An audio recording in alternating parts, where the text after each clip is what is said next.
Bonjour à toutes et à tous et merci d'être avec nous. À la une de l'actualité économique, Thomas Cook en faillite, liquidation immédiate pour le plus vieux voyagiste au monde après 178 ans d'existence.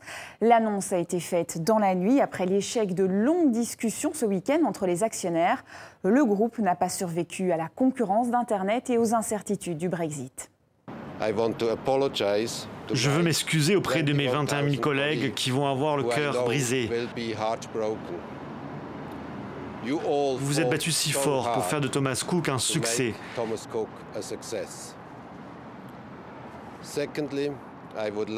Et je veux aussi m'excuser auprès de tous nos clients, ceux qui sont en vacances avec nous et ceux qui ont réservé pour les mois à venir. Toutes les réservations Thomas Cook, vols et séjours sont effectivement annulées.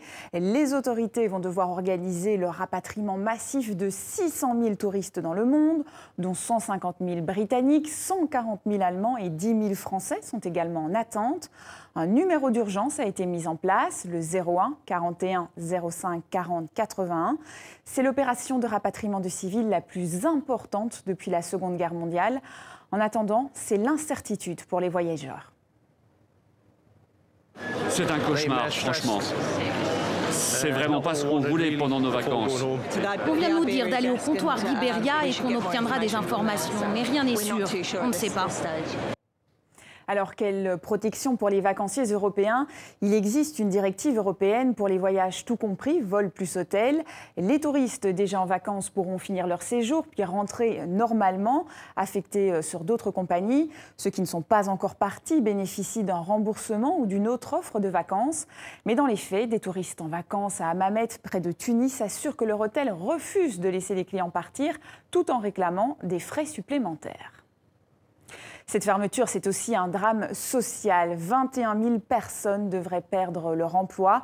Elles travaillent pour le groupe dans 16 pays, dont 9 000 au Royaume-Uni. En France, 750 salariés dans plus de 400 agences, dont la moitié sont franchisées, risquent de se retrouver sur le carreau. Des grands cabinets vont désormais être nommés administrateurs pour gérer les différentes filiales en Europe. Ils seront chargés de trouver un repreneur, de restructurer la dette ou encore de vendre des activités. La compagnie aérienne allemande Condor, qui fait elle partie du groupe Thomas Cook, tente de survivre à la faillite de sa maison mère. Elle annonce maintenir ses vols, mais elle demande un prêt d'urgence au gouvernement allemand.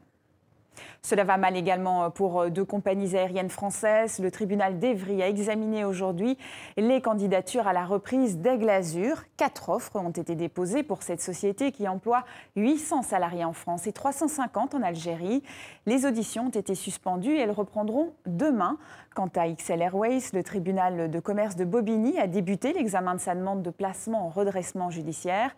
Le PDG de la compagnie appelle Air France à la rescousse. Et c'est la fin de ce journal de l'économie. Excellente suite de programme à vous sur TV5 Monde.